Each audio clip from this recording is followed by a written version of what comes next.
Mau ngapain BPJS ke depan? Jangan juga Pak Presiden ngomong di TV, saya lihat bolak-balik ngomong seolah-olah jangan cari pembenaran juga gitu loh pemerintah ini.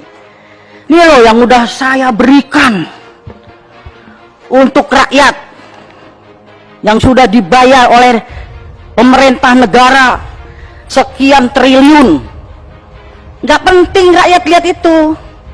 Yang rakyat bilang, ini loh masih ada yang nggak bisa bayar, ini loh masih ditolak dari rumah sakit, dan itu melanggar konstitusi. Jadi saya perlu ingatkan nih teman-teman semua, baik Kementerian BPJS, Badan Pengawas maupun DJSN, dan kita semua yang ada di sini, mumpung tanda tangan kita masih laku, apa sih sebenarnya historinya bisa lahir BPJS itu apa? Kan ingin memotong birokrasi kesehatan supaya tidak berbelit-belit. Dulu ada Jamkesmas, Jamkesda, Askeskin, SKTM, bla bla bla bla, supaya mimpi kita ada jaminan sosial tingkat nasional, sehingga orang Pandeglang sakit di Bandung, orang Papua sakit di Aceh, itu semua hak warga negara Indonesia. Kita orang Indonesia punya hak yang sama. Itu perintah Undang-Undang Dasar 45 pasal 28H. Terus argumentasinya, iklannya di TV, saya muak kalau lihat gotong royong. Dengan gotong royong, yang sehat memberi yang sakit, semua tertolong. Gotong royong itu yang kata Bung Karno, bukan begitu. Misalnya bikin got, oh ada yang punya teh, ada yang punya singkong rebus, ada dengan sukarela, dan punya itu konsep gotong royong benernya. Dari Pancasila, Sila, Trisila, Ekasila, itulah gotong royong. Kalau gotong royong orang dipaksakan, itu pemerasan. Kamu boleh nggak kena ini, mandiri, harus satu keluarga 5 orang, itu yang tadi dibilang sama Adinda Anwar. Suruh ikut 5 orang, itu pemerasan, saudara menteri. Gotong royong yang dia udah tahu satu keluarga dia yang rawan sakit, anakku yang nomor 3, oh gajiku segini. Tadi siapa yang katanya mau ngeliatin nanti di daerah pemilihannya, saudara Salehno, saya yang sehari 20.000, dia bisa menggotong royongkan 1 orang, ya udah alhamdulillah. Itu harusnya tanggung jawab negara loh, tanggung jawab pemerintah loh. Dia udah mau menggotong royongkan 1 orang, jangan dipaksa juga dong 5 orang. Itu namanya pemerasan. Tanggung jawab negara, jangan lagi bicara nanti rugi dong BPJS, nanti pemerintah rugi dong. Bung Karno dulu memerdekakan republik ini, saudara menteri, ini kan tentara, pasti belajar dong Lemhanas. Saya nggak belajar Lemhanas, saya tahu. Bung Karno dulu nggak pernah mikir tentang gaji tentara segini, PNS nggak. Yang penting proklamasi, kami itu dulu. Ini nggak usah mikir, negara tidak boleh berbisnis dengan rakyatnya, tidak boleh. Maka itu perlu lompatan. Kalau belum udah takut rugi, takut mundur. Pak Jokowi wali kota sudah bisa memikirkan 250.000 rakyatku di Solo harus bagaimana sehat semua, pintar semua, dapat pekerjaan semua. Itu perintah undang-undang, bukan neko-neko. Begitu jadi gubernur DKI yang memikirkan 9 juta, begitu jadi presiden 260 juta. Makanya perlu yang bantu-bantu ini memikirkan. Jadi bukan ini data, ini kalau itu mah udah yang satu bisa ngerampok, kalau bisa yang lain juga ngerampok, begitu. Tapi ini hak rakyat. Undang-undang kesehatan juga mengatakan di situ, tapi mana rakyat ada yang terbela? Nggak ada. Padahal udah kita cantumkan di Undang-Undang Kesehatan pasal 32. Rumah sakit menolak pasien, sanksi di pasal 190. Baru nolak saja sanksinya 2 tahun, dan saya dulu nggak mau bilang atau 200 juta. Kalau karena ditolak yang tadinya dia stroke ringan begini jadi permanen gini apa mati, 10 tahun dan 1 miliar. Tapi nggak pernah ada pasien dipenjarakan dapat itu si dokter atau perawat atau apa, tapi selalu pasien yang jadi kalah. Padahal kita udah cantumkan kedaulatan pasien di pasal itu, nggak pernah disosialisasikan. Karena teman sejawat itu ikatannya terlalu tinggi. Saya pernah dibully sama ID di somasi, bukan dokter Terawan aja. Karena statement saya yang menyakitkan, saya bilang dokter lebih jahat daripada polisi. Polisi nilang orang sehat, dokter nilang orang sakit. Saya langsung dibilang dokter Ceptaning keluar dari ID. Saya dulu masih Jainal ketua ID-nya. Saya bilang, Jenal, yang milih gue bukan lu, yang milih gue rakyat Sukabumi. Saya statement gitu, saya bilang sama anak saya yang dokter, kalau kamu mau jadi dokter jangan jadi pedagang, kalau jadi pedagang tidak bisa jadi dokter. Nggak boleh dua-dua itu dijadikan. Tapi sekarang dokter-dokter jadi pedagang, repot. Yang tidak harus USG, USG. Jadi perlu revolusi mental dulu itu. Kalau kita dulu kan ilmu dari dosen kita, kepintaran dari Tuhan kita terapkan. Sakit apa Bu? Panas, berapa hari? 4 hari. Coba lidahnya, oh observasi typhoid. Ibu di rumah diet lunak. Enggak kalau sekarang, dokter sekarang. Padahal udah tahu observasi typhoid. Tapi dia bilang ini, oh lab ya, 15% dari labnya. Ya kan? Dan salahnya lagi, ini kok labnya ragu ya? Ulang Bu, kan bukan salah pasiennya. Double 15%. Itu alat terpakai, konsul dokternya dapat, ya kan? Itulah kapitalisme masuk di bidang kesehatan. Yang tadinya kesehatan itu orientasi sosial, karena pengaruh kapitalisme bergeser menjadi komersial. Ini tanggung jawab kita bersama. Kalau cuma ngomong masalah defisit ini data, nggak selesai.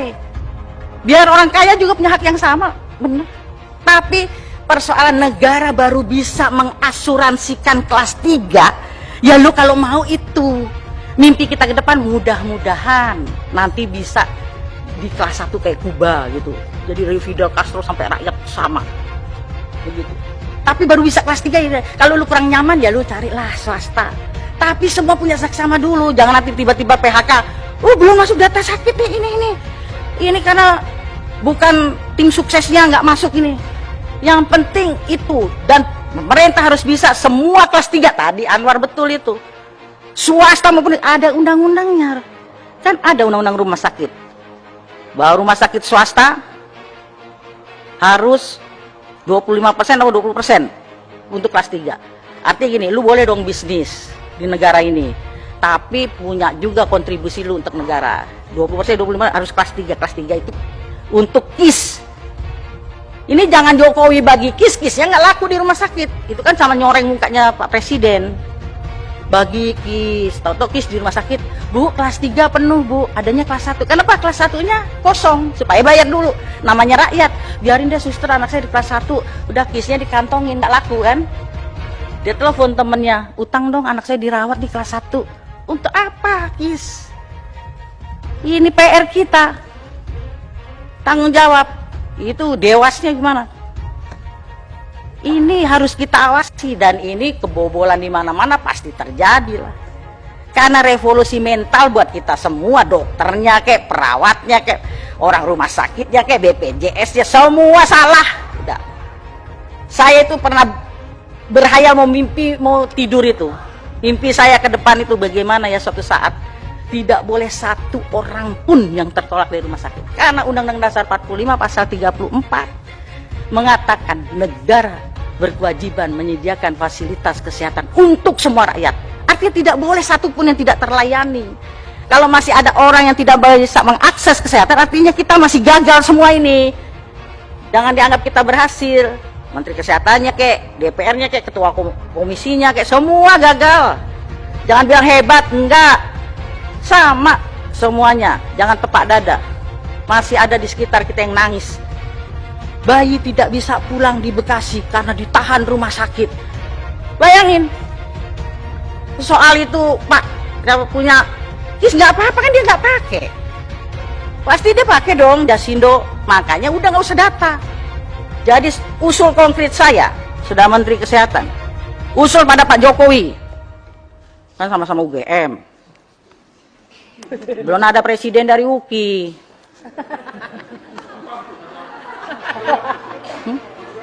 Kalau UGM kan, kalau saya pasti berani ngomong begitu sama Presiden. Pak Presiden, ini kan BPJS ini, kalau saya bisa bilang Mas Presiden gitu kan, BPJS ini kan produk unggulan pemerintah Jokowi. Saya usul khusus rapat kabinet tentang BPJS, Menteri Keuangan, tapi jangan Sri Mulyani terus yang nyocor mulutnya. Menteri Kesehatan ya jadi leading sektor di situ. Dia tukang bayar aja, tapi kebijakan kesehatan leading sektornya Menteri Kesehatan di situ. Dia tukang bayar, ya kan?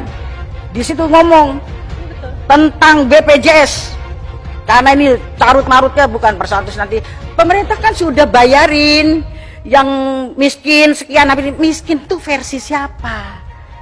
Tadi dibilang Ubin, ada TV, termasuk kategori tidak miskin. Orang itu TV dari mertuanya. Ubin dia suruh nempatin rumah mantunya. Tukang surveinya salah. Rumahnya gedung, ada motor, motornya kado. Salah surveinya, makanya nggak bisa buat patokan itu, survei itu salah udah semua. Pokoknya setiap warga negara rambutnya hitam, makanya jangan suka dibule-bule ini ibu ketua itu. Enggak, takut dianggapnya tidak, bukan warga negara asli gitu. Warga negara asli itu kan hitam, kalau uban ini kan lambang tua.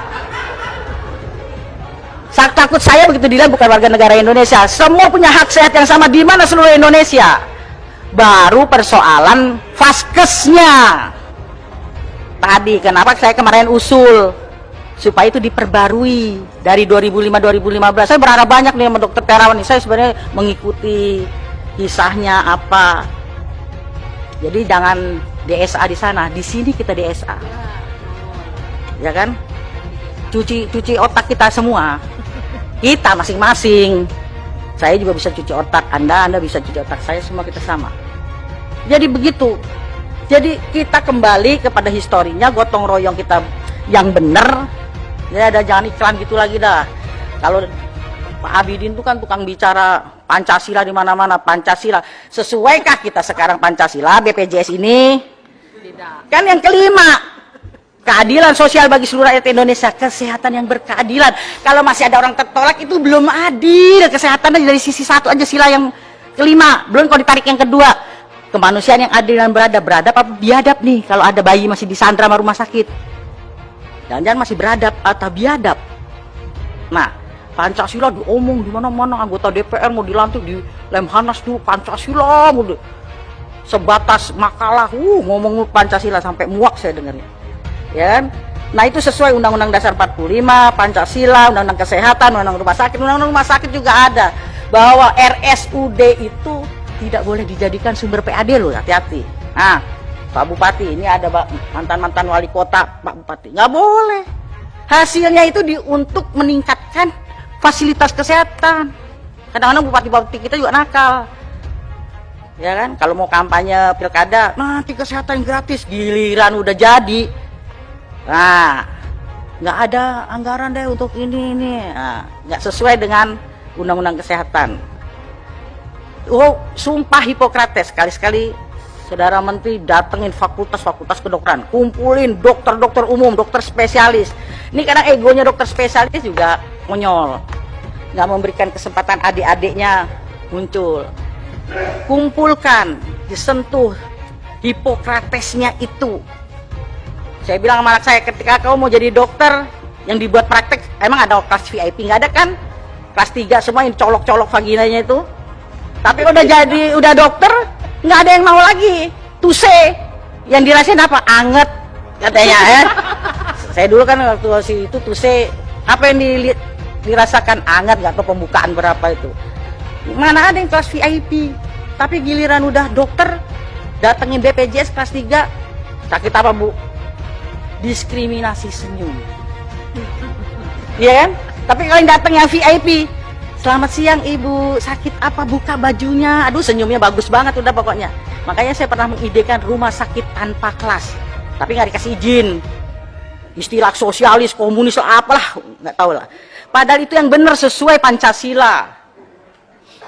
Tapi kan nggak dapet izin, gimana? Nah jadi itu yang bisa saya sampaikan.